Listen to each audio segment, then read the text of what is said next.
ఇక జగన్మాత వైభవంలో 36వ నామము గురించి తెలియజేసుకున్నాము. ముందు అందరికీ తెలుగు క్యాపిటల్ భక్తి టీవీ వీక్షిస్తున్న ప్రేక్షకులందరికీ నా శుభాశీస్సులు. శ్రీమాత్రే నమః, శ్రీ గురుభ్యో నమః. స్తనభారదళన్మధ్య పట్టబంధ వళిత్రయ. ఇందాక లక్ష్యరోమలతాధారతా సమున్నే మధ్యమా చెప్పుకున్నాం దీనికి ముందు. ఇప్పుడేం చెప్పుకుంటున్నాం? స్తనభారదళన్ మధ్య పట్టబంధ వళిత్రయ. ఆ స్తనముల యొక్క బరువుచే చీలిన ఆ మొయ్యడానికి కూడా వీలు లేనటువంటి నడుమునకు పట్టబంధ వళిత్రయ.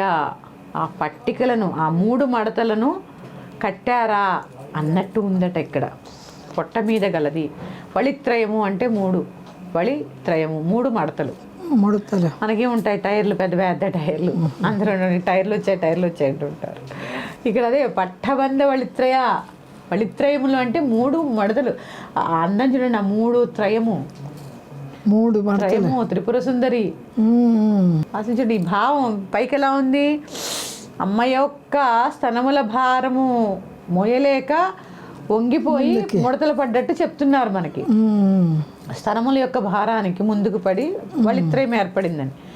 కానీ ఇక్కడ తెలుసుకోవాల్సింది ఒకటి ఉన్నది. మనకి కూడా వయసు రాగానే అందరికి పొట్ట మీద ముడతలు వస్తూ ఉంటాయి కదా. అవునండి, ఇక్కడ సహజం. ఇక్కడ స్తనముల భారముచే నడుము వేళ్లాడుతుంది అంటే ఇట్టి స్థితిలో అమ్మకి రక్షణగా ఈ 3 వళిత్రయములు పట్టబంధములు కట్టారు అన్నట్టుగా ఉంది అని చెప్తున్నారు. మామూలుగా ఈ 3 ముడతలటండి నుదురు, విశుద్ధి చక్రము, ఆజ్ఞా చక్రము, విశుద్ధి చక్రము, అలాగే మణిపూరక చక్రం, ఈ 3 చక్రముల దగ్గర ఉంటుంది. అవునండి, నుదురు ముడత పడుతుంది. 3 మడతలు ఉన్న వాళ్ళకి 3 మడతలే 3 మడతలు పడే వాళ్ళకి ఏమేమి ఉంటుందో చెప్తాను నేను. ఈ ఆజ్ఞా చక్రం దగ్గర 3 ముడతలు పడ్డాయనుకోండి, భూత భవిష్యత్తు వర్తమాన కాలాలు తెలుసుకోగలరు. పడినవారు 3 ముడతలు పడినవారు భూత భవిష్యత్తు వర్తమాన కాలంలో తెలుసుకోవాలి. అంటే వృద్ధాప్యంలో వచ్చే ముడతలు వేరు, సహజ సిద్ధంగా ఉండే 3 ముడతలు వేరు. తర్వాత విశుద్ధి చక్రము దగ్గర 3 ముడతలు పడుతున్నవారు, 1, 2, 3 పడుతున్నవారు మంద్ర మధ్య తారాస్థాయిలో సంగీతాన్ని పాడగలరు. అబ్బాబ్బా, ఎంత అదృష్టవంతులు! మంద్ర స్థాయిలో పడగలరు, మధ్య స్థాయిలో పడగలరు, తారాస్థాయిలో కూడా పాడగలరు. ఇక మరి మణిపూర చక్రం అంటే నడుము దగ్గర కదా వళిత్రయం అని చెప్తున్నాయి. ఈ వళిత్రయము దగ్గర 3 ముడతలు ఉన్న వాళ్ళు ఏంటి, ఊర్ధ్వ మధ్య అధోలోకాలకు అంటే స్థూల సూక్ష్మ కారణ శరీరాలకి సమన్వయం కలుగుతుందట వీళ్ళకి.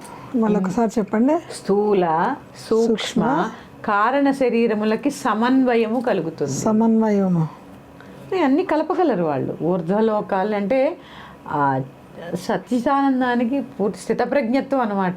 ఒక మాటలో చెప్పాలంటే స్థిర ప్రజ్ఞత ఉండాలి, స్థితప్రజ్ఞత.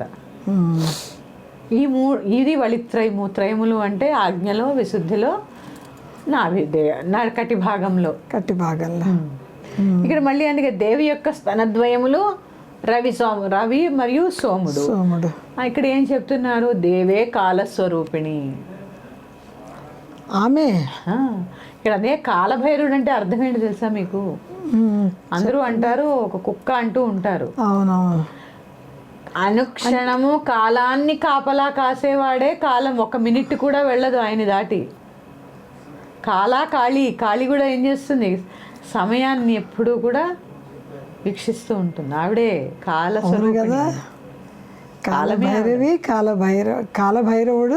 కాలభైరవి, కాళి సమయాన్ని మనం అనుకుంటాం. మన ఆలోచన, మన బుద్ధి ఎవరు చూడట్లేదు. కాలభైరవుడు అంటేనే అది ప్రతి క్షణం లెక్క కడతాడు మన ఆలోచనలో. ఆఖరికి ఎందుకంటే అహింస ప్రథమ పుష్ప అని చెప్పాను నేను.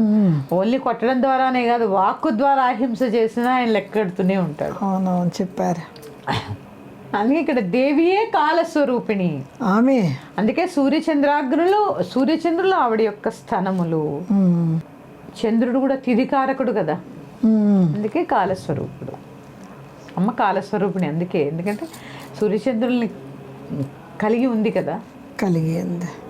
ఇంకా ఏం చెప్తున్నారు, అందుకే ఇటుల పరాశక్తి అన్ని జీవులకు జగదాధారమై విరాజిల్లుతూ ఉంది విరాట్ స్వరూపంగా.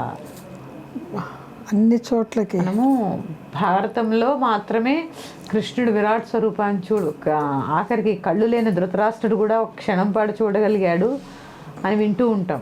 అవునండి. ఈ లలితా సహస్రనామాన్ని చదివితే అమ్మ యొక్క విరాట్ స్వరూపాన్ని తెలుసుకోగలుగుతాం. విరాట్ స్వరూపాన్ని అంతే కదా తెలుసుకోవాలి. వృక్ష సంపద నుంచి మొదలుపెట్టి ఎన్ని చెప్పానండి, అంతరిక్షం చెప్పాను. జ్ఞాననేత్రంతో చూడాలి. ఇది దీనికి అర్థము ఈ నామానికి 36వ నామానికి స్తన భారదళన్ మధ్య పట్టబంధవళిత్రయ అని 36వ నామాల దాకా తెలుసుకున్నాము. మళ్ళీ మరొక నామంతో మీ ముందుకు వస్తాను. శ్రీమాత్రే నమః. స్వస్తి. శ్రీమాత్రే నమః.